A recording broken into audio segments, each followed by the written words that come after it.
ಹಳೆಯ ಚಿನ್ನದ ಒಡವೆನ ಅಧಿಕ ಬೆಲೆಗೆ ಮಾರಬೇಕೆ ಅಂದ್ರೆ ಆಟಿಕಾಗೆ ಕಾಲ್ ಮಾಡಿ 8880300300. Attica gold company. ಇನ್ನು ಮಹಾ ಮಳೆಗೆ ಬೆಳಗಾವಿ ಅಷ್ಟೇ ಅಲ್ಲ, ಬಾಗಲಕೋಟೆ ಜಿಲ್ಲೆಯಲ್ಲೂ ಕೂಡ ಆತಂಕ ಶುರುವಾಗಿದೆ. ಜಿಲ್ಲೆಯಲ್ಲಿ ಮುಂಗಾರು ಕೈಕೊಟ್ಟರೂ ಕೂಡ ಮಹಾರಾಷ್ಟ್ರದಲ್ಲಿ ಸುರಿತಾ ಇರುವಂತಹ ಮಳೆಯಿಂದಾಗಿ ಜಿಲ್ಲೆಯ ನದಿಗಳಿಗೆ ಜೀವ ಕಳೆ ಬಂದಿದೆ. ಆ ಕುರಿತ ರಿಪೋರ್ಟ್ ಇಲ್ಲಿದೆ.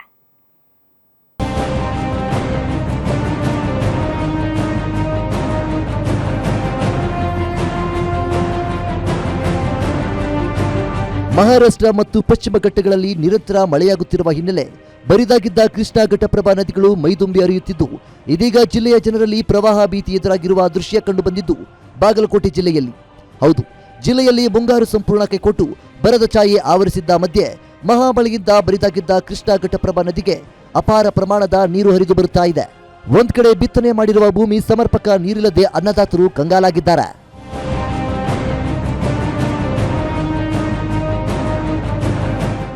ಇನ್ನು ಮಹಾಮಳೆ ಹಿನ್ನೆಲೆ ಬರಿದಾಗಿದ್ದ ಕೃಷ್ಣಾ ನದಿಗೆ ಮಹಾರಾಷ್ಟ್ರದಿಂದ 1,07,000ಕ್ಕೂ ಅಧಿಕ ಕ್ಯೂಸೆಕ್ ನೀರು ಹರಿದು ಬರ್ತಾ ಇದೆ. ಕಳೆದ 3 ದಿನಗಳ ಹಿಂದೆ ನೀರಿಲ್ಲದೆ ಬಿಕೋ ಎನ್ನುತ್ತಿದ್ದ ಹಿಪ್ಪರಗಿ ಡ್ಯಾಂ ಇದೀಗ ತುಂಬಿ ತುಳುಕಾಡುತ್ತಿವೆ.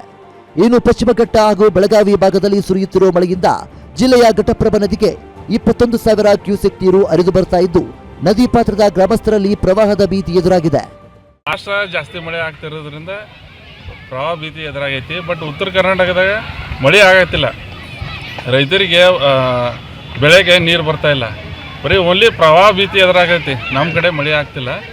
ಒಟ್ನಲ್ಲಿ ಬಾಗಲಕೋಟೆ ಜಿಲ್ಲೆಯಲ್ಲಿ ಮುಂಗಾರು ಮುನಿಸಿಕೊಂಡ್ರು ನದಿಗಳು ಮಾತ್ರ ಮೈದುಂಬಿ ಹರಿಯುತ್ತಿವೆ. ಮಹಾರಾಷ್ಟ್ರದಲ್ಲಿ ಮುಂಗಾರು ಅಬ್ಬರಿಸುತ್ತಾ ಇರುವ ಹಿನ್ನೆಲೆ ಜಿಲ್ಲೆಯ ನದಿಗಳಿಗೆ ಅಪಾರ ಪ್ರಮಾಣದ ನೀರು ಹರಿದು ಬರ್ತಾ ಇದ್ದು, ಮಳೆ ಇಲ್ಲದಿದ್ದರೂ ನದಿ ಪಾತ್ರದ ಗ್ರಾಮಗಳಲ್ಲಿ ಪ್ರವಾಹ ಆತಂಕ ಶುರುವಾಗಿದೆ. Ashok, guarantee news, Bagalkot.